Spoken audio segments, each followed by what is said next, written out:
야고보서 3장인데요. 13절에서 18절까지 말씀을 보도록 하겠습니다. 이 말씀을 이렇게 보면서 여기 키워드가 뭐다라는 것을 한번 찾아보시길 바랍니다. 저와 함께 교독하시겠습니다. 너희 중에 지혜와 총명이 있는 자가 누구냐? 그는 선행으로 말미암아 지혜의 온유함으로 그 행함을 보일지니라.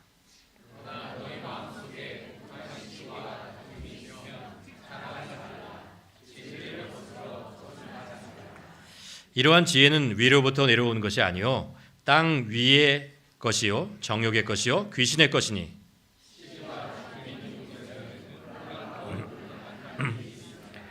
오직 위로부터 난 지혜는 첫째 성결하고 다음에 화평하고 관용하고 양순하며 긍휼과 선한 열매가 가득하고 편견과 거짓이 없나니 화평하게 하는 자들은 화평으로 심어 의의 열매를 거두느니라.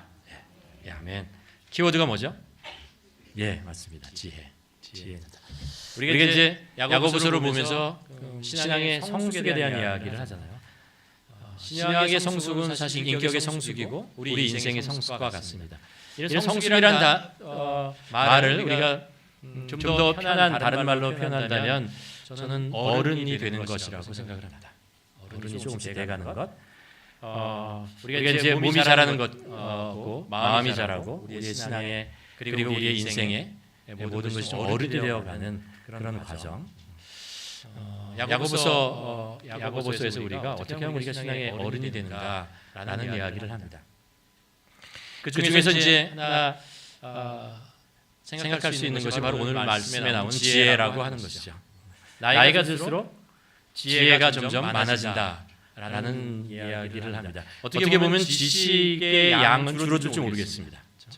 그러나 지혜는 점점 깊어지고 또 지혜가 점점 새로워지는 그런 것들을 삶 속에서 이렇게 여러 사람들을 보면서 우리가 볼 수 있게 되죠. 여러분 우리도 이제 나이는 들지만 우리 몸은 더 이상 성장하지 않지만 그렇지만 우리의 지혜는 믿음에 근거한 지혜는 계속해서 성숙하기를 주님의 이름으로 축원합니다. 전에도 한번 말씀을 나누었는데 마태복음 10장에 가면 예수님께서 12제자를 이제 선정하시고 부르시고 이름이 쭉 나옵니다. 그리고 이제 가르치시고 나서 이 12제자를 전도 여행을 떠납니다. 떠나 보내십니다. 세상으로 나가서 이제 복음을 전하라라는 명령을 하시면서 이런 제자들을 향해서 이런 말씀을 하십니다. 보라, 내가 너희를 보냄이 양을 이리 가운데로 보낸과 같도다.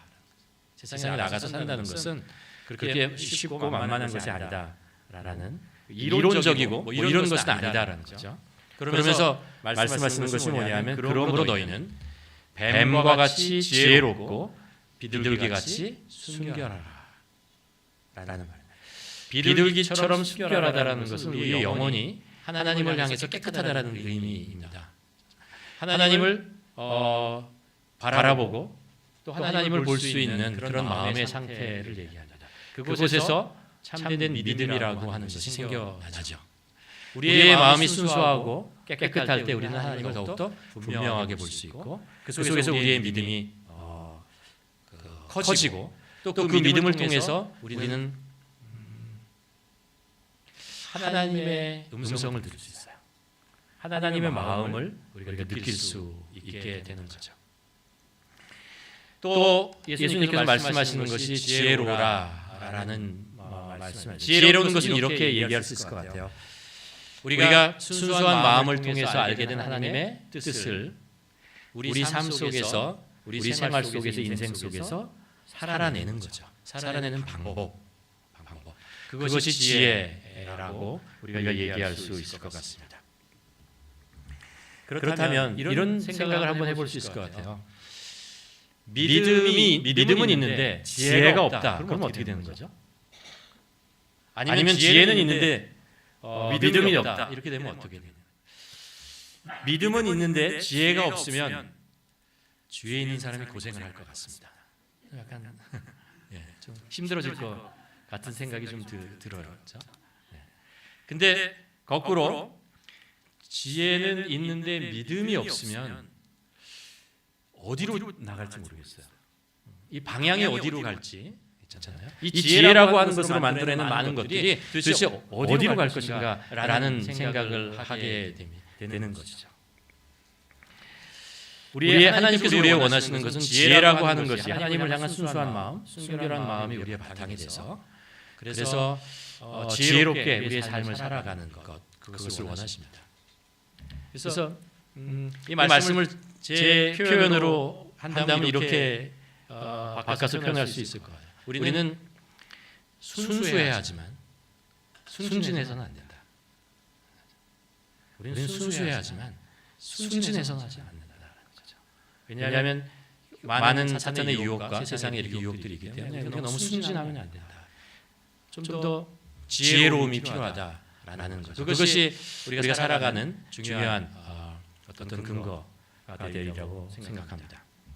자, 오늘 말씀을 가지고 한번 지혜에 대한 것들을 여러분과 함께 나누어 보려고 합니다. 우리가 모두 지혜를 갖기를 원하지 않습니까? 그래서 우리 삶이 좀 더 지혜로웠으면 좋겠습니다. 오늘 말씀이 13장 13절 처음에 시작할 때 이렇게 얘기를 해요. 너희 중에 지혜와 총명이 있는 자가 누구냐라고 질문합니다. 지혜와 총명이 있는 자란 누구냐? 누가 과연 지혜로운 자인가? 누가 과연 총명한 자인가?라는 질문을 하게 되죠. 이 말씀을 이제 13절부터 18절까지 쭉 읽어 내려가면 한 네 가지 정도 정리할 수 있을 것 같아요. 우리가 지혜로우려면 믿음 안에서 지혜로우려면 지혜로운 사람이 되려면 이 네 가지를 우리가 좀 정리해 놓아야 되겠다라는 생각을 합니다. 첫 번째는 우리가 지혜를 원하는데 왜 지혜를 원하는가? 무엇을 목적으로 어떤 목표를 가지고 있길래 지혜를 원하는가라는 것을 우리가 먼저 생각해 볼 필요가 있습니다. 성경에 보면 어리석은 지혜에 관한 이야기들, 그리고 삶 속에서도 어리석다라는 생각을 할 때가 있습니다. 예를 들면 성경에 보면 바벨탑을 세우는 그런 것들이 나오죠. 창세기 초반에. 근데 바벨탑이 얼마나 크냐면요, 하늘에 닿을 정도로 크게 올렸다라고 생각을 합니다. 생각해 보세요. 그 옛날에 있잖아요. 수천 년 전에 그 탑을 세우는데 그 탑이 하늘에 오를 정도면요, 그 기술, 그 지혜가 대단한 거예요. 대단한 거예요. 그렇죠? 1층, 2층, 3층, 한 10층 올리는 것도 그렇게 쉬운 게 아니잖아요. 그러니까 그 당시에 이 사람들이 굉장히 지혜로웠다. 건축 기술이나 모든 것이 굉장히 지혜로웠다라는 것을 우리가 알 수 있는데 왜 지은 거예요? 뭐 때문에 그렇게 높이 탑을 세워놨냐면 그 지혜를 가지고 그 지식을 가지고 왜 그렇게 탑을 높이 세웠는가라는 질문을 하게 됩니다. 중세 시대에 이제 말기의 교황청에 재정이 부족한 상태가 이제 벌어지죠. 여러 가지 뭐 부정과 이런 것으로. 그러면서 그 와중에서 무엇을 하려고 하냐면요, 베드로 성당이라는 정말 그 전에 세워진 적이 없는 아주 위대한 성당을 세우려는 계획을 합니다. 근데 재정이 없잖아요. 그래서 기막힌 생각을 해내요. 뭐냐 하면 면죄부라는 것을 팔자. 사람들에게 이 면죄부를 살면 죄 지은 사람, 자기 조상이나 죄로 해서 죽었던 사람이 그것을 사면은 교황청으로 사면은 그들의 죄가 사함을 받는다라는 거죠. 효심이 많은 사람들 누가 안 사겠어요? 다 사서 어떻게든지 우리 부모님들이 먼저 돌아가신 분이 천국에 가는 것을 원하겠죠. 그래서 그것을 팔았어요. 결국 결과는 어떻게 되죠? 종교 개혁으로 일어나요. 이건 말이 안 된다. 이건 도저히 성경에 나오는 것도 아니고 무엇을 목적으로 이런 것을 하는가라는 유럽 전체의 반발을 하고 교회가 깨지는 그런 일들을 보게 됩니다. 한 중국 현자의 이야기를 제가 들은 적이 있는데 이런 내용이에요. 어떤 사람이요, 기차를 타려고 열심히 달려갔습니다.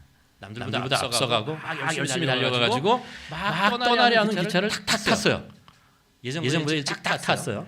그리고 기차를 탄 후에 이 사람이 뭐라고 얘기하냐면 내가 열심히 달려와서 10분 일찍 기차를 탔구나 라고 굉장히 자랑스러워서 한마디 내뱉었습니다.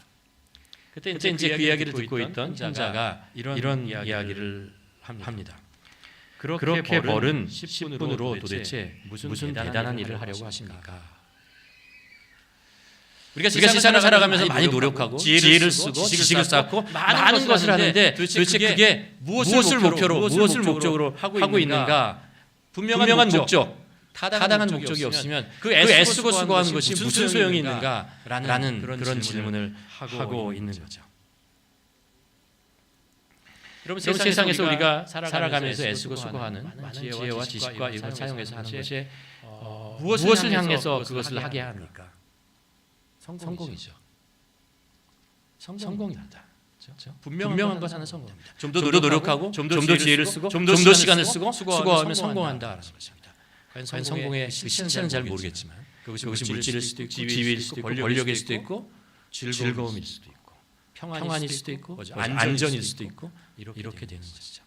그런데 과연 우리의 아무리 지혜롭고 놀랍고 뛰어난 것이라도 그 목표가 만약 이런 것이라면 과연 우리 인생을 들여서 그것을 얻을 만한 우리의 가치는 목표가 되는가라는 생각을 하게 됩니다. 성경은요, 오늘 본문을 읽어보면 우리의 지혜의 목적이 무엇이 되어야 한다라는 것을 가르쳐줘요. 뭐냐면 우리가 읽은 말씀의 제일 마지막에 나옵니다. 18절에 가면 이렇게 얘기를 합니다. 우리 18절 말씀 함께 봉독해 보도록 하겠습니다. 시작. 화평하게 하는 자들은 화평으로 심어 의의 열매를 거두니라. 뭐라고요? 화평이에요. 화평을 통해서 의를 맺어가는 것. 그거라고 얘기합니다. 이 화평이라는 게 이제 영어 성경에 말하는 피스, 평화라고 얘기하죠. 이것은 이제 구약에 있는 단어로 설명하면 샬롬이라는 단어입니다. 샬롬이라는 단어입니다. 샬롬이라고 하는 것은 온전함이잖아요. 온전함인데 그 온전함은 하나님과 우리 사이의 온전함입니다. 금 같은 것, 깨어졌던 이런 것들이 회복되어져서 온전한 것을 이루는 것입니다. 사람과 사람 사이에 깨어져 있고 담이 막혀 있던 것이 무너지고 사람과 사람이 화평하게 되는 것, 그것을 얘기합니다. 그리고 우리 인간이 하나님이 창조한 세계와 평화가 이루는 것, 이런 것을 얘기합니다. 그래서 성경에 보면 하나님의 가장 위대한 지혜를 얘기합니다. 하나님께서 행하신 가장 위대한 지혜는 뭐냐면 예수 그리스도의 십자가다. 왜냐하면 예수 그리스도의 십자가가 하나님과 우리 사이에 있는 막힌 담을 허물어 버렸어요. 죄라고 하는 것 있잖아요. 죄로 인해서 우리가 하나님으로부터 멀어지고 심판대에 쓸 수밖에 없고 죽을 수밖에 없는 우리를 십자가가 우리를 구원해 주셨습니다. 다시 하나님과 화평할 수 있게 하셨어요. 우리는 이제 하나님 앞에 나가서 하나님을 아바 아버지라고 부를 수 있고 하나님은 우리를 자녀라고 아들이다 딸이다라고 부르게 된 것이죠. 화평을 이루었습니다. 그뿐만 아니라 예수 그리스도의 십자가는 사람과 사람 사이에 있는 막힌 담 있잖아요. 민족과 민족 사이, 계층과 계층 사이에 있는 이 담을 허무는 것이 십자가입니다. 그래서 화평을 이루는 것이죠.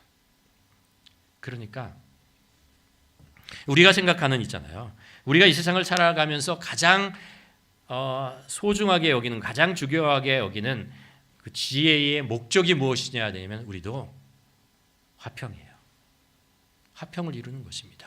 하나님과 화평하고 사람들과 그것을 근거로 해서 사람들과 화평할 수 있는 것, 그렇게 사는 것, 그것이 하나님께서 우리에게 원하시는 것이다.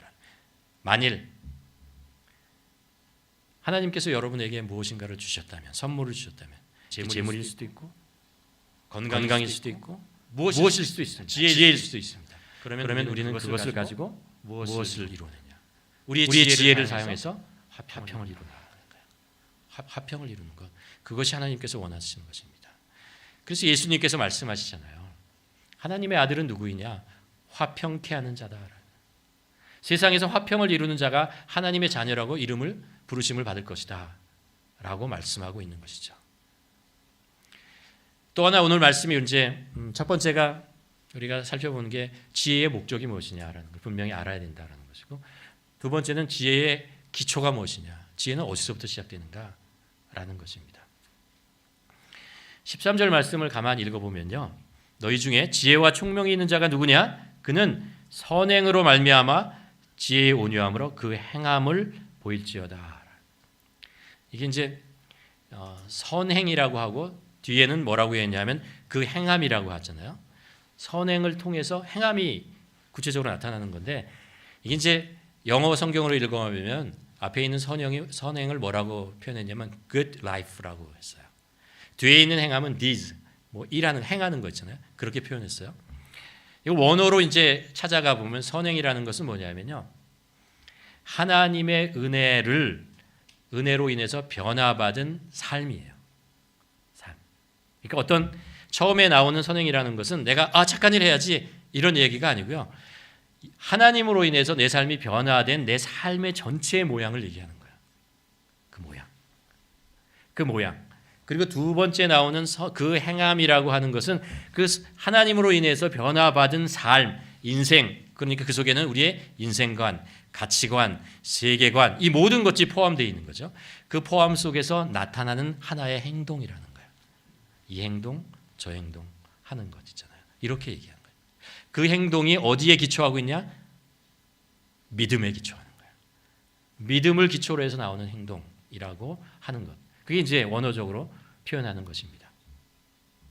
그러니까 우리의 지혜의 출발점, 파운데이션이 어디가 있냐 하면 하나님, 그분에 대한 믿음, 그분이 우리에게 보여주신 것, 우리를 변화시키신 그것에 근거해서 생긴 그런 지혜의 행함이다라고 말씀하고 있는 것입니다.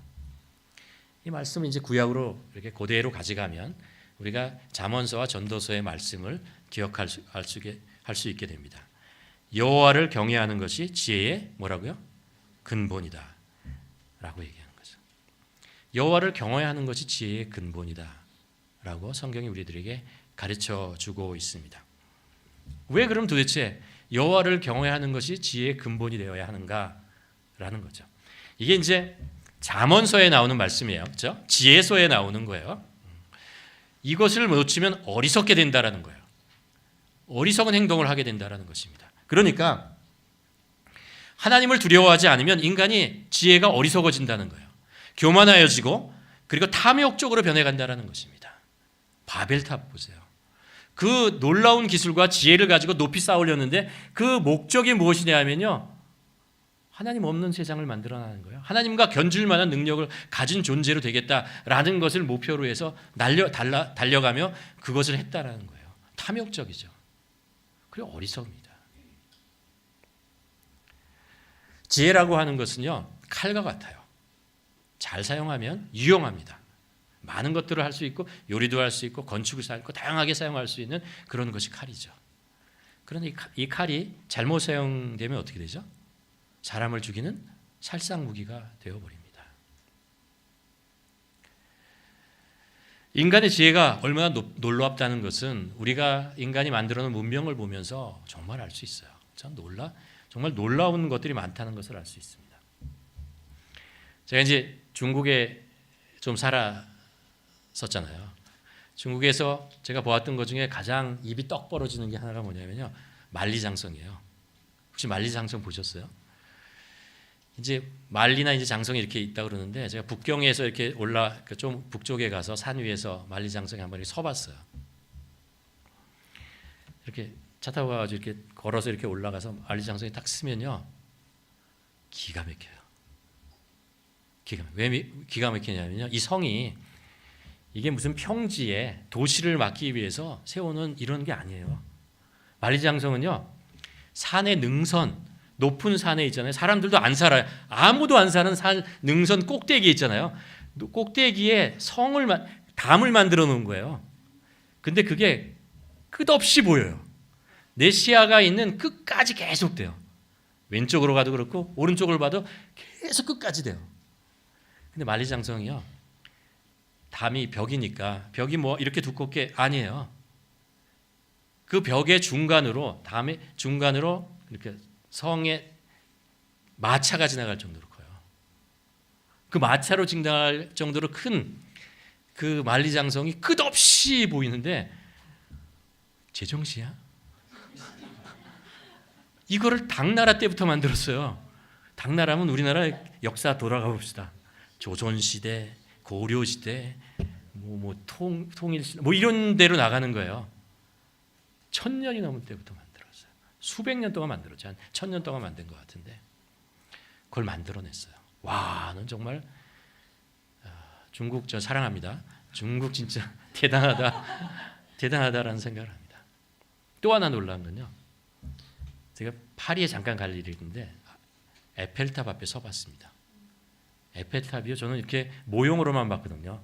모양으로 이렇게 만들어 놓은 거 팔잖아요. 에펠탑 앞에 딱 섰는데요. 이것도 또 제정신이 아니네. 그 크기가요. 쇳덩어리를 왜 이런 걸 만들어? 완전히 쇳덩어리예요. 완전히 쇳덩어리. 그 이게 발이 4개로 이렇게 되어 있는데 그 안에 무슨 축구장이 들어갈 만큼 과장 약간 했습니다. 그 정도로 커요. 이거를 왜 만드는 거야? 왜 만드는 거야? 파리 박람회를 기념하기 위해서 만들었습니다. 인간이 하는 것 정말 놀라운데요. 이게 인간의 지혜가 잘못되면 굉장히 엄청난 사고를 치잖아요. 원자폭탄이라는 것이 그렇고요. 요즘 드론이라는 거 있죠. 우리는 드론이 장난감이잖아요. 이게 띄워가지고 사진 찍고 멋있는 광경 찍고 그랬는데 이번에 우크라이나 전쟁에서 드론이 살상무기라는 걸 알잖아요. 드론이 수백 대가 떠가지고 그냥 가서 폭탄을 터뜨리는데 어떻게 할 수가 없는 거예요. 이 전쟁으로 인해서 터키가 떴어요. 왜 떴는지 알아요? 드론을 가장 많이 세상에서 생산하는 것이 터키예요. 그 터키가 갑자기 떴어요. 칼에는 칼집이 있어야 됩니다. 칼집이 있어야 돼요.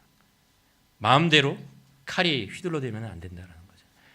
우리의 인간의 지혜는 칼집이 필요한데 통제할 수 있을 것이 필요한데 그것이 뭐냐면 하나님을 경외하는 거예요. 하나님을 두려워하는 거예요.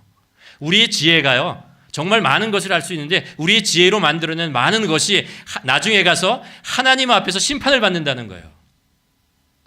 우리에게 주어진 이것 가지고 무엇을 했느냐 가지고 하나님께서 그것을 따져보신다는 거죠. 과연 그것을 지혜롭게 정말 화평을 이루는 일로 사용하느냐 아니면 개인의 어떤 즐거움이나 아니면 욕심이나 이것을 채우기 위해서 사용하는가라는 것이죠.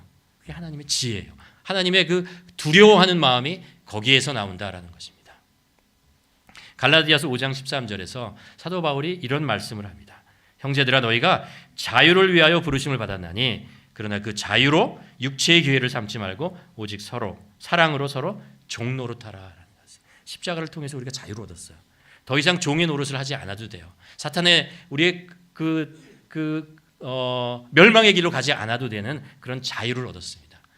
그런 이 자유를 가지고 도대체 뭘 할 거냐는 거예요. 그것을 가지고 자신의 인간의 탐욕과 자신의 즐거움과 욕심을 채우기 위한 것으로 사용하지 말라라는 것입니다. 오히려 종노릇 서로를 위해서 종노릇하라라는 이야기를 합니다. 지혜로운 사람은 누구인가 생각해 봅니다. 지혜로운 사람은 내 위에 있는 사람들을 다 제쳐놓고 그 모든 사람들 위에 올라가는 것이 지혜로운 사람이냐? 아니요, 그렇지 않아요. 지혜로운 사람은 내가 어디에 올라가든 무엇을 하든 어떤 지위에 있든 내 위에 내가 두려워할 대상인 하나님이 계시다라는 것을 깨달는 거예요. 그게 지혜로운 거예요. 늘 하나님이 내 위에 계셔서 내가 하는 모든 일과 내가 하는 모든 말과 내 삶을 다 감찰하신다라는 것을 깨닫고 그 마음으로 살아가는 사람이 지혜로운 사람이에요. 그 사람을 하나님을 경외하는 자가 되는 것이죠. 우리가 가지고 있는 지혜가 그 근본에 이런 마음, 하나님을 경외하는 마음, 두려워하는 마음이 자리 잡고 있어야 된다는 거죠. 그래야 이 지혜가 올바로 사용되는 거예요. 세 번째로 지혜의 마음입니다. 오늘 말씀을 읽으면 13절에 이렇게 나오잖아요. 그는 선행함으로 말미암아 지혜의 온유함, 지혜의 온유함으로 그 행함을 보일지어다라는 것입니다. 또 다시 나와요. 온유함. 하나님께서 그리스도인에게 갖기를 원하시는 것이 무엇이냐면 겸손과 온유라는 것을 우리가 알 수 있습니다. 지난주에 우리가 나눈 말씀의 제목이 성숙과 말씀. 고맙습니다. 맞습니다. 혀라는 것이죠. 혀도 마찬가지잖아요. 혀도 굉장히 강력한 힘이 있고 양면성이 있다라는 이야기였어요. 그래서 그 혀라고 하는 것이 온유함이 담겨 있어야 된다라는 거죠. 온유함은 절제할 수 있다라는 거예요. 그러니까 온유하라는 것은 뭐냐면 강력한 파워를 가지고 있는 것을 절제하기 위해서 꼭 필요한 거라는 거예요. 필요할 때 있잖아요. 그것이 그 원래 용도에 맞게 사용될 수 있도록 하는 것이 온유함이라는 것입니다. 온유함은 연약함이 아니에요. 연약함이 아니에요. 온유함이라는 것은 주님으로 인해서 우리가 통치되어지고 지배되어지고 길들여지는 그런 것입니다. 그런 것이 온유함이죠. 이 말이라는 것도 그렇고 지혜라는 것도 마찬가지입니다. 이게 온유함이라는 것으로 그 마음의 그릇으로 잘 가꾸어져야, 지배받아야, 길들여져야 한다라는 거예요. 그래서 온유해야 된다라는 이야기를 하고 있습니다. 야고보서 그 말씀에 이제 우리가 계속해서 배우는 게 지혜의 온유함이라는 것인데요. 예수님께서 그렇게 말씀하시잖아요. 뭐라고 말씀하시냐면 나는 온유하고 지혜롭다. 나의 명예를 메고 너희가 배우라 라는 말씀을 합니다. 말씀에 대한 이야기를 하면서 지난주에 제가 한 줄로 정리했던 내용이 이거잖아요. 말이라고 하는 것은 우리가 예수님과의 관계 있잖아요. 관계의 열매다라고 그랬잖아요. 우리가 주님과 맺은 관계의 열매로 나타나는 게 우리의 말이 되어야 된다라는 겁니다. 왜냐하면 예수님은 온유한 자이기 때문에 그래요. 온유하신 분이기 때문에 그래요. 우리가 온유한 사람이 되어야 합니다. 그런데 온유한 사람이 되려면 어떻게 하냐면 예수님과 내가 어떤 관계를 맺고 있느냐에 따라서 온유한 자가 되기도 하고 온유하지 못한 자가 되는 거예요. 어떻게 우리가 예수님과 관계를 맺느냐라고 하는 것은 우리가 예수 그리스도의 말씀을 늘 마음속에 담아두는 것이죠. 우리가 성경 말씀을 통해서 온유한 하나님, 온유한 예수 그리스도의 성품을 우리가 따라가는 것이고 배우는 것이고 그분의 말씀을 우리를 채우는 것이고 그분과 매일매일 기도를 통해서 대화하고 질문하고 배우고 그래서 예수님과 맺은 관계죠.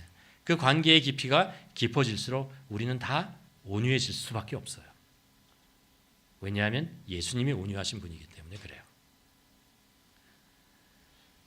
그래서 오늘 말씀이 우리에게 지혜의 온유함으로 하라라는 말씀을 우리에게 가르쳐주고 있는 것이죠. 이게 우리 마음속에 우리의 심령 속에 가지고 있어야 된다. 우리 지혜라고 하는 것이 바로 반드시 온유함을 통해서 통제받아야 된다라는 것을 우리에게 가르쳐주고 있죠. 마지막으로 지혜에는 분별이 필요하다라는 이야기를 합니다. 그렇죠? 우리는 매일매일 살아가면서 지식에 대한 이야기도 듣지만 지혜에 대한 이야기도 정말 많이 들어요. 뭐 투자에 대한 지혜, 비즈니스를 하는데 관리하는데 지혜, 건강에 대한 지혜, 있잖아요. 사람과의 관계의 지혜, 뭐 이런 수많은 이야기들을 여기저기서 뭐 한 마디씩 다 해요. 다 얘기를 하는 것을 이렇게 듣고 있죠. 근데 오늘 말씀이요, 지혜는 두 가지 종류가 있다라고 얘기합니다.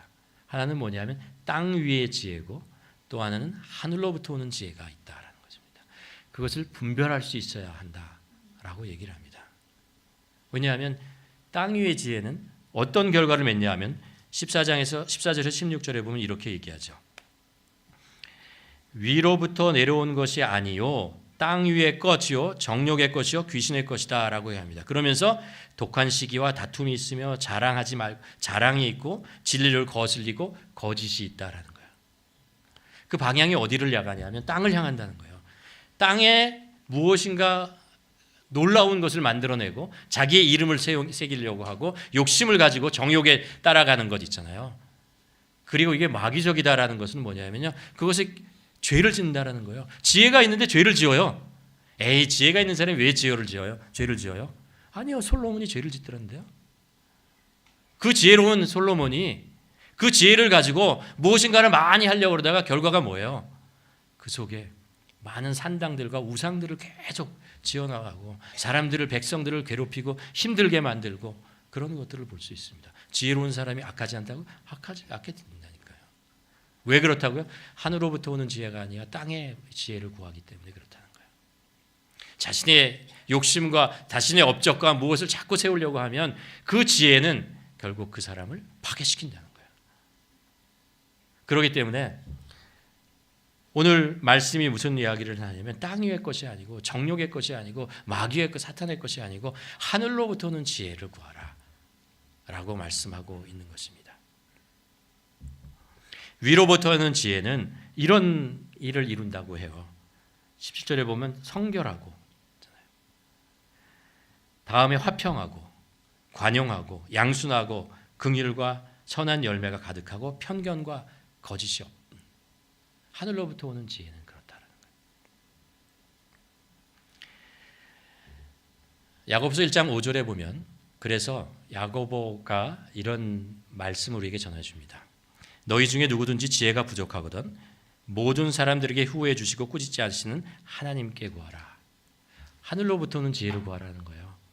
여러분, 우리가 비즈니스를 해도 그렇고 사람의 관계를 해도 그렇고 자녀를 키우려고 할 때도 우리가 지혜가 필요하잖아요. 근데 그 지혜를 어디서 구하려고 하냐면요, 세상에서 구하려고 하지 말고 하나님으로부터 지혜를 구하려고 하라는 거예요. 우리의 마음이, 우리의 바람이 하나님을 향하고 있으면 하나님께서 우리에게 지혜를 주신다라는 거예요. 이 지혜는 우리를 살리는 지혜라는 거예요. 화평케 한다는 것입니다. 성결케 하는 것이다라는 것입니다. 그래서 이런 지혜를 구하라는 것이죠. 여기서 우리는 또 하나 참된 지혜가 무엇인지 분별할 수 있는 방법을 하나 배우게 됩니다. 뭐냐 하면 이런 겁니다. 하나님으로부터 오는 지혜는요, 그 지혜를 통해서 맺어진 열매가 있잖아요. 지혜가 하나님으로부터 왔고 그 지혜를 통해서 맺어진 열매도 우리는 뭐라고 생각하냐면 하나님 것이라고 생각해요. 지혜가 하나님으로부터 선물로 왔기 때문에 그 지혜를 통해서 맺는 열매 역시 하나님께서 우리에게 주신 선물이라고 생각을 해요. 그래서 이 열매를 가지고 우리 마음대로 나의 즐거움이나 나의 탐욕을 위해서 사용하지 않는다라는 거예요. 하나님께서 왜 나에게 이걸 주셨나 질문을 하게 되는 것이죠. 하나님은 나에게 이런 선물을 통해서 나는 어떻게 이것을 살아갈지를 질문하고, 그렇죠? 살아간다는 거죠. 화평케 하는 자로 살아간다라고 얘기하는 것입니다. 그런데 우리가 세상으로부터 지혜를 얻잖아요. 아니면 내 안으로부터 지혜가 왔다라고 생각을 하잖아요. 그러면 지혜를 통해서 얻어진 결과에 대해서 당연히 이렇게 생각합니다. 이건 내가 똑똑해서, 내가 노력해서 내 거야 라고 생각을 합니다. 내 거니 내 마음대로 사용하는 거죠. 내가 원하는 대로 사용하는 것은 당연해 라고 생각한다는 것이죠. 그게 욕심이에요. 내가 얻은 그 좋은 것이라고 하더라도 그것이 나를 파멸의 길로 이끌어갈 수 있는 미끼가 되죠. 유혹이 된다는 것입니다. 그래서 오늘 말씀이 우리에게 주는 거예요. 위로부터가 지혜 온다는 것을 알아라는 거예요. 하나님이 주셨다라는 거예요. 선물로 주셨다라는 거예요. 그러니 그 지혜를 가지고 하나님이 원하시는 목적대로 그 열매를 거두고 사용하라 라고 말씀해요. 그래야 지혜가 우리를 파멸하지 않아요. 그 지혜로 맺어진 열매가 우리를 오히려 교만하게 만들고 우리의 삶을 더 피폐하게 만들지 않는다라는 거예요. 그래서 지혜는 하나님으로부터 온다는 것을 기억하고 하나님께 구하라라는 거죠. 그것이 지혜롭다라는 것입니다. 말씀을 좀 정리하도록 하겠습니다. 사도행전에 보면 초대교회에서 그 7 집사를 리더를 그렇게 뽑는 일이 생겼어요. 그렇죠? 교회 내에 어떤 일을 행정을 해나가려고. 그럴 때 이 어떤 자격을 생각하냐면요, 2가지를 생각해요. 뭐냐 하면 성령과 지혜가 충만한 자라고 얘기해요. 어느 한쪽이 아니고 성령 있잖아요. 성령. 믿음으로 충만한 자, 그리고 지혜로운 자라는 것이에요. 지혜로운. 우리들에게는 이 믿음과 지혜가 필요합니다. 여러분, 이 믿음과 지혜가 충만하기를 주님으로 축원합니다. 그러기 위해서 우리가 오늘 말씀을 잘 기억해야 돼요. 지혜의 목적이 뭐냐요? 무엇 때문에 그 지혜를 구하는가? 지혜의 출발점이, 파운데이션이 어디에 있느냐라는 거예요. 하나님을 경외하는 것으로부터. 우리가 가지고 있는 지혜를 하나님 예수 그리스도께서 우리에게 주시는 온유함으로 잘 제어할 줄 알아야 된다. 그리고 마지막으로 우리가 생각해야 될 게 하나님을 경외하는 마음이 있어야 된다는 거예요. 하나님을 경외해야 됩니다. 우리의 지혜의 결과는 하나님께서 그것을 셈하여 보신다라는 생각을 가지고 하루하루 살아가라라는 것입니다. 그럴 때 하나님께서 우리에게 주신 지혜가 화평케 하는, 사람을 살리는 그런 축복의 통로가 될 것을 믿습니다. 기도하시겠습니다.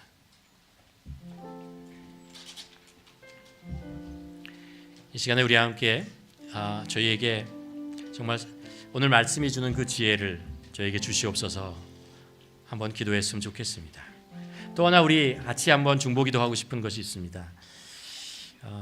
이 나라를 통치하는 지도자들에게 이 지혜를 주시옵소서라고 기도했으면 좋겠습니다. 하나님을 경외하는, 위로부터 지혜를 구하고 온유한 마음으로 담을 수 있는 자, 그리고 그 지혜를 통해서 화평을 이루는 자, 그런 사람이 우리의 이 나라의 지도자가 되게 하여 주시옵소서 기도했으면 좋겠습니다. 얼마 전에 선거를 하지 않았습니까?